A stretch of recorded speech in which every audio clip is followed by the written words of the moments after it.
It was 2 years ago today that I announced that I had cancer. And what a Christmas that was. I started my first chemo right after Christmas, before my family holiday up in New Hampshire. And I did okay. And then soon after, I got C. diff and I was in the hospital for 11 days. And what an experience that was. You know, being weak from the chemo, and just, if you haven't experienced C. diff, it's an infection of the colon and it causes you bowel movements like you've never seen before. And it's the most humiliating thing. And you have to ask for help. And those nurses at Beth Israel, they were like angels. And I was able to get my second treatment at the end of my stay at Beth Israel. I had an IV and they were able to put it through the IV. And then I got the port soon after. And I underwent 6 months of treatment. Every 2 weeks, bam. Every 2 weeks, bam. And I'd have 1 or 2 good days. I felt okay, and I'm grateful for that I was able to do some things. But by and large, I spent it all curled up in a ball. And I got to my meetings with a mask on, and I did what I was supposed to do. And one of the things I had to do was I had to understand that people love me, and I had to let them love me. For the longest time, I lived my life like the Heisman Trophy. You know, the guy's got his arm out like this, you know, holding the other thing tight like this. And that was me. You know, I would help you, but you know, I was a closed book when it came time for someone to help me, because I just didn't feel worthy. You know, that's a deep generational thing, that worthiness feeling. And I was able to get through that and get to the point where people were so kind. I get teary thinking about it. They're so kind.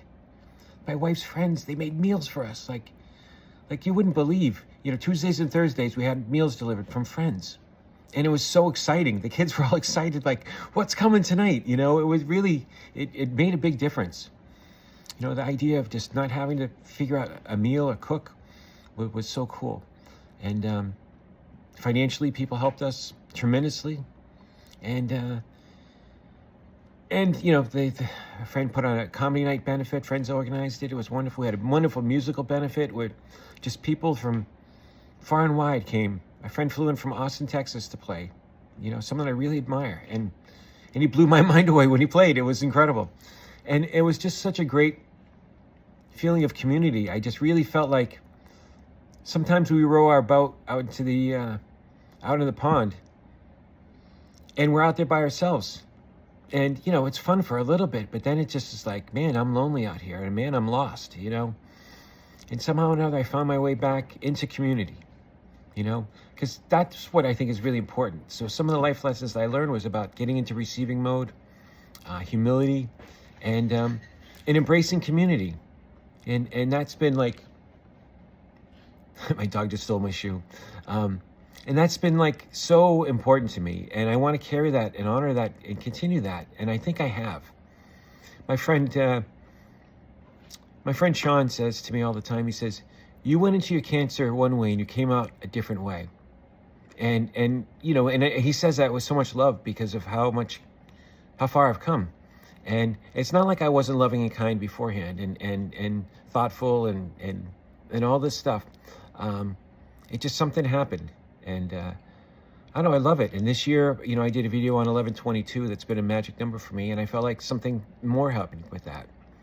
And so when I think back on my cancer and everything that came from that, I start thinking about like, what's bad and what's good, you know?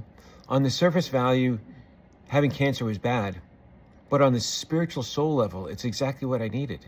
Exactly what I needed. And now it's easy for me to say that. I'm a year and a half out from my last chemo treatment. And, you know, I feel like I'm cancer free. Not a lot of people can feel that way and know that at the end of their treatment. My oncologist is a conservative. He says, I usually wait for 2 years. He goes, but you're climbing mountains and your blood work's good. So I feel good about it. But, you know, I just thought it was a nice time to be back and be reflective about just how far I've come. I think of my friend Jimmy. Dear friend Jimmy. I lost him in March.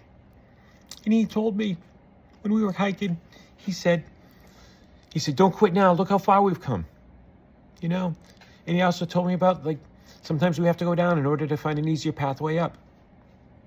And I learned that stuff. And the cancer was kind of like that. It was just like that, you know. So if you're struggling out there, just know that you are eligible too. We say that in recovery all the time, the yets. And usually we say the yets as far as like things that maybe you haven't experienced as a bottom, you know, you're eligible too for that stuff. But really, I like to think about you're eligible too for all the good stuff. All the good stuff, you know. You're born into this world, so you're worthy. And sometimes we're born into different circumstances. Maybe a house full of love, maybe a house without love. Maybe you're in a wealthy community, or you're in a poverty-stricken community, or a war-torn part of the country, the world. But we all start off equal. And something just pushes us off center, and we just have to find our way back to center. So I just said 555 on my timer, and 555 angel number means to me is about rebirth, renewal, big changes. And if you're open to it, you can make big changes in your life. You know, look to other people that are inspirational. Share your story. You know, you're holding on to these nuggets. Everyone holds on to these nuggets, and of personal growth and development, and tell somebody about it. Put on TikTok and record it. You know, let's hear your story. I mean, I talk a lot. People hear me all the time. You know, and that's cool, and I appreciate it. I know people like it. So if they like my story, they're gonna like your story too. So go out there and create. Go out there, make changes, and tell somebody about it. Tell somebody about it. I started off with the cancer story and I turned out to something else. But anyways, I love you, everybody. If anybody would like to work with me and maybe do some self-exploration and some healing, and unlock some of that unlimited power supply that you have that can help heal you, reach out to me. Click on the link in the bio and we can work together. I love everybody. Dream big.